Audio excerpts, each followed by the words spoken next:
Hello Ram, నేను competition లో win అయ్యాను. Thank you so much. I love you.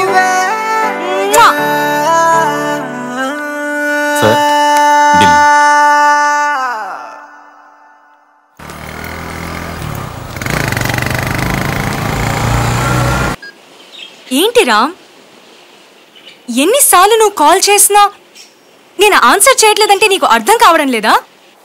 నాకు నీతో మాట్లాడాలని లేదు. సరే, కానీ ఒక్కసారి నన్ను కలిసి నేను చెప్పేది విను చైత్ర. ఇంకా మనం కలిసి ఉండడం కష్టం రామ్.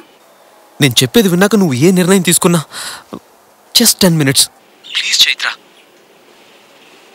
సరే, ఈవినింగ్ 7:30కి మఫిన్స్ లో కలుద్దాం. Thanks Chaitra, thank you so much. కలవడానికి ఒప్పుకున్నానని కన్విన్స్ అయిపోయాను అనుకోకు.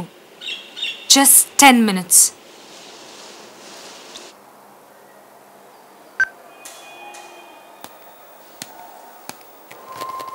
రావయ్యా, నేనే నీకు కాల్ చేద్దాం అనుకుంటున్నాను. మనం లంచాలు తీసుకుంటున్నామని ఎవడో కంప్లైంట్ చేసేట. రైడ్ జరుగుతుంది. ఫార్మాలిటీకి అనుకో, ఒక్కసారి నీ క్యాబిన్ కూడా ఓపెన్ చేయి ప్లీజ్. పదండి.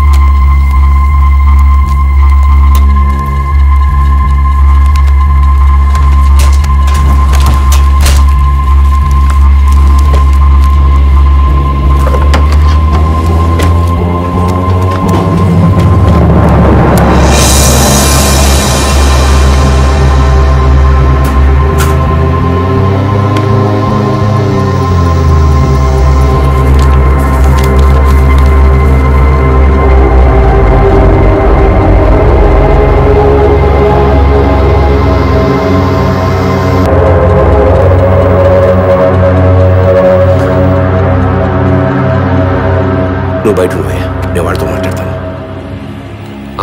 అతనే ఓ 10 కట్టల దాకా దొరికే. మొన్నటి ఎపిసోడ్ లో కూడా మంచోడు అనుకుంటున్న ఒక క్యారెక్టర్ లంచం తీసుకుంటూ పట్టుబడిపోయి అతనే అసలు విలనం తేలింది. పంచే అనేవాడు మనల్ని ఇంత పని చేస్తాడనుకోలేదు.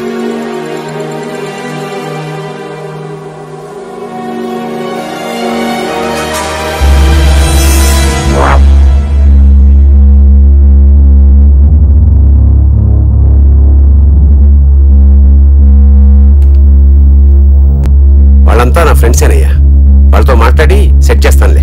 సెట్ చేయడం ఏంటి సార్? అసలు ఆ డబ్బులు అక్కడికి ఎలా వచ్చాయో నాకు తెలియదు. తెలుసులేవయ్యా, నువ్వు పెట్టుకున్న చిన్నవాళ్ళతో కాదు, వాళ్ళని ఎదిరిస్తే ఇలాగే జరుగుతుంటాయి. నేను ఏ తప్పు చేయలేదు సార్. చూడు జానకిరామ్, నువ్వు ఈ సమాజంలో రాముళ్ళ బతకాలనుకుంటున్నావు, కానీ నీ చుట్టూ ఒకరు కాదు లక్ష మంది రావణాసులు ఉన్నారు. బతకగలవా? బతకలేవు. అందుకే అశోకవనంలో సీతలా మౌనంగా ఉండడం మంచిది. లేదు ఇలాగే నీతి నిజాయితీ అన్నావా, అగ్ని ప్రవేశం చేయాల్సి వస్తుంది. ఆలోచించుకో. సాయంత్రం పార్టీ ఉంది తెలుసుగా, అక్కడ కూర్చుని ప్రశాంతంగా మాట్లాడుకుందాం. ఓకే?